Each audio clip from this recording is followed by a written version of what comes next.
ፕሪሚየር ፕሮ በውስጥ የተለያዩ ጠቃሚ ቱሎች አሉት። ከነዚህ ጠቃሚ ቱሎች መሃል የሆነው አንዱ ማስኪንግ ነው። ይህንን ቱል በመጠቀም የተለያዩ ክሬቲቭ ኢፌክቶችን መስራት እንችላለን። በዛሬ ቪዲዮ ፕሪሚየር ፕሮ ላይ ማስኪንግ እንዴት እንደሚሰራ እናያለን። እናም መጨረሻ ላይ ማስኪንግ ተጠቅመን አንድ ቤዚክ የሆነ የከለር ግሬዲንግ ሃክ እንጠቀማለን። እሺ እንደምታዩት ሁለት ክሊፖች አዘጋጅቻለሁ እና አሁን ማስኪንግ እንዴት እንደሚሰራ እናያለን። መጀመሪያ ኢፌክት ኮንትሮል ውስጥ እንሄድና የላይኛውን ክሊፕ ሰሌክት አድርገን ኦፓሲቲ የሚለው ጋር እንሄዳለን። ክቧን ቅርጽ ስነካት ፕሪቪው ዊንዶው ላይ ይህንን ያመጣልናል።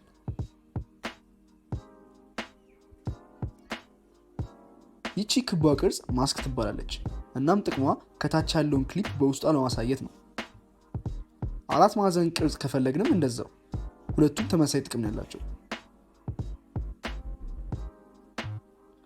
ከሁለቱ ቅርጾች ጎን የእስክሪብቶ ቅርጽ ያላት ፔን ቱል ትባላለች። የእሷ ጥቅም ደግሞ የራሳችንን ከስተም ቅርጽ ስለን ማስካውት ለማድረግ ነው።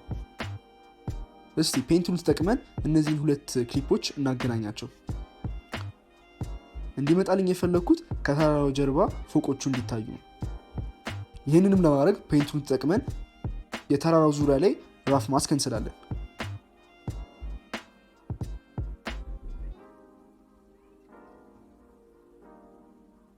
እሺ ማስክ አድርጌ ጨርሻለሁ እና አሁን ፎቆቹ ከተራራው ጀርባ እንዲመጡ ኢንቨርት የሚለውን ክሊክ እናደርጋለን። ከዛም አሁን ማስኩን ትንሽ ስሙዝ ለማድረግ ፌዘር የሚለውን እንጨምረዋለን።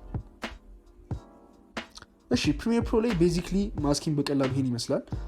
አሁን ደግሞ ማስኪንግ በመጠቀም አንድ የከለር ግሬዲንግ ሃክ እናያለን። እሺ እንደምታዩት ሴት ልጅ ቦሊንግ ስትጫወት የሚያሳይ ክሊፕ አለኝ እና ማስኪንግ ተጠቅመን እንዴት የልጅቷን ፊት ፈካ ማድረግ እንደምንችል እናያለን። መጀመሪያ ክሊፑን ዱፕሊኬት እናደርገዋለን። ይህንም ለማድረግ አልት ወይ ኦፕሽን ተጭናችሁ ክሊፓችሁን ወደ ላይ ማድረግ ነው። የዚህም ጥቅም ክሊፓችንን ማስክ ካደረግን በኋላ የታችኛው ክሊፕ ባዶ እንዳይሆን ነው። ከዛ የላይኛውን ክሊፕ ሰሌክት አድርገን ወደ ኢፌክት ኮንትሮልስ እንሄዳለን። ከዛ ኦፓሲቲ የሚለው ላይ ሄደን ክብ የሆነውን ማስክ ክሊክ እናደርጋለን። በመቀጠልም ማስኩን የልጅቷ ፊት ላይ አጀስት ማድረግ ነው።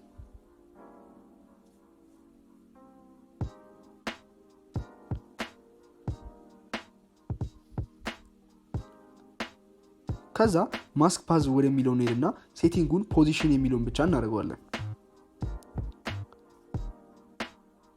ከዛ ትራክ ሰሌክትድ ትራክ ፎርወርድ የሚለውን ፕሌይ በተን ክሊክ እናደርጋለን። ይህም ጥቅሙ ማስካችን የልጅቷን ፊት እንዲከተለው ነው። ልክ የልጅቷ ፊት ከፍሬሙ እንደወጣ ስቶፕ እንለዋለን። እንደምታዩት ማስካችን የልጅቷን ፊት ይከተለዋል። ከዛ ኢፌክት ውስጥ ሄደን ሉሚኒሰንስ ከረንት ብለን ሰርች እናደርጋለን። ከዛም ይሄን ኢፌክት ድራግ አድርገን የላይኛው ክሊፓችን ላይ ድሮፕ እናደርገዋለን። ከዛም ኢፌክት ኮንትሮልስ ላይ ሄደን ሉሚኒሰንስ የሚለው ጋር እንሄዳለን። አሁን ከለር አድጀስት ማድረግ እንጀምራለን። እንደምታዩት ከለሩን ሲቀይረው የልጅቷ ፊት ብቻ ነው የሚቀየረው። አሁን ኤክስፖዠር፣ ኮንትራስት እና ሃይላይት የሚለውን የልጅቷ ፊት ፈካ እንዲል እንጨምረዋለን። ካስፈለገም ሳቹሬሽን እና ቴምፕሬቸርን መቀየር ትችላላችሁ።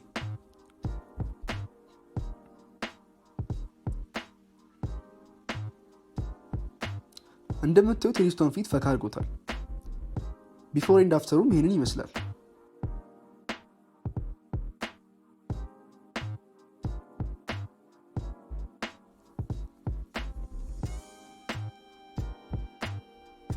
በመጨረሻውም ላይቲንጉ ፌክ እንዳይመስል ማስክ ፌዘር እና ማስክ ኤክስፓንሽን የሚለውን እንጨምረዋለን።